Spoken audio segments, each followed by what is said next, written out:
দেখতে পাচ্ছেন খোলা আকাশের নিচে সবুজ ঘাসের প্রান্তরে আপন মনে ঘাস খাচ্ছে ভেড়ার পাল।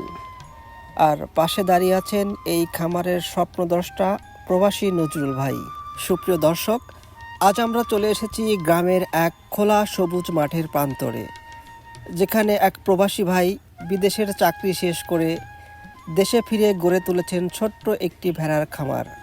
চলুন কথা বলি সেই সাহসী উদ্যোগী মানুষ নজরুল ভাইয়ের সঙ্গে। ভাই আসসালামু আলাইকুম। ওয়ালাইকুম আসসালাম রহমতুল্লাহ বারাকাতু। ভাই প্রথমে জানতে চাচ্ছি কত বছর প্রবাসে ছিলেন? ভাই আমি প্রবাসে অনেক বছর ছিলাম। আমার জীবনটা তেজপাতা করে দিয়েছি বিদেশ করতে করতেই। বিদেশে ছিলাম প্রায় 20 থেকে 22 বছর। সৌদি আরবে ছিলাম। আচ্ছা আচ্ছা। অভাবের সংসারে গরিব মানুষের ছেলে বিদেশ করেছি অনেক বছর সৌদি আরবে। আচ্ছা, যাই হোক, দেশে এসে এই যে একটা কিছু করেছি ভাই, আর কতকাল বিদেশ করব। তো আপনি হঠাৎ করে দেশে ফিরে ভেড়ার খামার করার চিন্তাটা কিভাবে আসলো? ভাই এটা তো লাভজনক ব্যবসা। এটা মনে করেন নিজের প্রতিষ্ঠান, এটা নিজের যা পয়সা সব নিজের সামনে। আচ্ছা আচ্ছা। এটা তো কোনো লস হবে না। আপনি জি। কষ্ট করে পারলে পারে, বছর যাবে দিন যাবে, আপনার পয়সা হবে। হ্যাঁ, এই যে আমি করেছি। মানুষ কিটা কি করলে ওই শোনার টাইম নেই। হ্যাঁ, ঠিক আছে। বলছেন। হ্যাঁ ভাই, ঠিক আছে। তো এখন তো প্রথমে কতটি ভেড়া দিয়ে শুরু করছিলেন? এখানে ভাই প্রথম যখন রানিং আমি শুরু করি 10 পিস আনেছিলাম। আচ্ছা। 10 পিস এবং একটা বর্তমানে কয়টা আছে? এখন আছে প্রায় 55 পিস আছে। 55টা আছে। হ্যাঁ, 55 পিস আছে। ইনশাআল্লাহ দেখা যাক। তো ভাই এটার ওয়েট কিরকম হবে? ওজন কেমন হবে? প্রায় মনে করেন 8 থেকে 9 কেজি আছে এখনই। এটা কি আপনার প্রাপ্তবয়স্ক নাকি বাচ্চা? না, কেবল মনে করেন 1 মাস কি 1.5 মাস বয়স আছে এর। আচ্ছা আচ্ছা।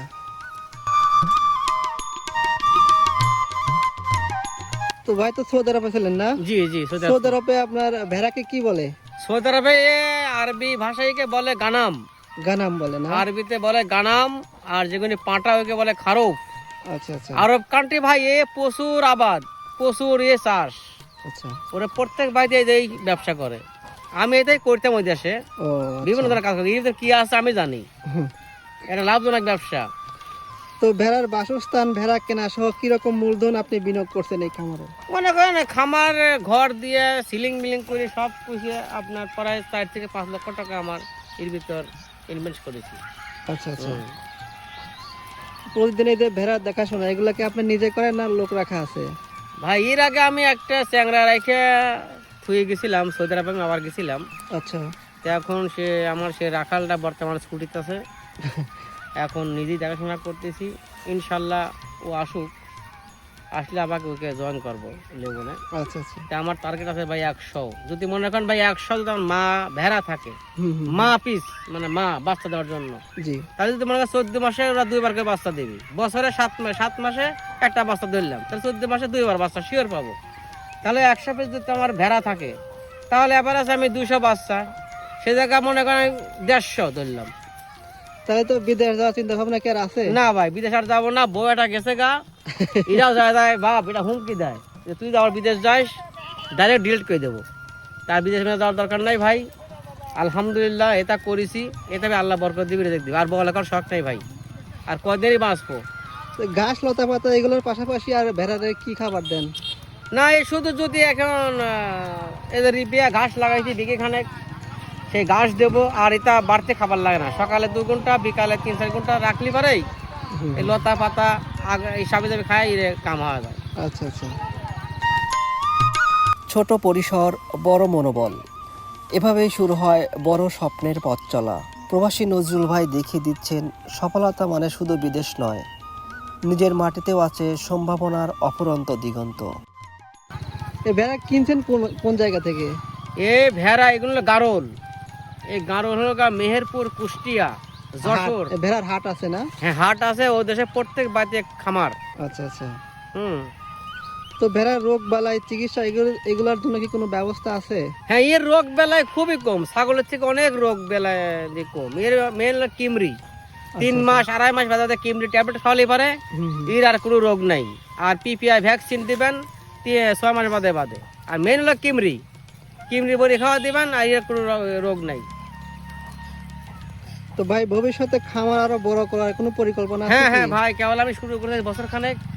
আমার টার্গেট আরও করবো 100-150 আমি দুম্বা নিয়ে আসবো।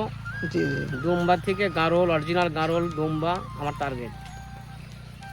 তো প্রবাস জীবনের শেষে একটি খামার করা, এটা কি আপনার আগে থেকেই স্বপ্ন ছিল? হ্যাঁ, আমার অনেক আগের থেকে স্বপ্ন। আর আমি সৌদি আরবে ছিলাম, আমি সৌদি আরবে এই দুম্বা ভেড়া গারলের খামারে আমি চাকরি করছি। এই খামার সম্পর্কে ভালো আইডিয়া আছে না? ভালো আইডিয়া আছে, ইনশাল্লাহ আমি এগুলো জানি। আচ্ছা আচ্ছা।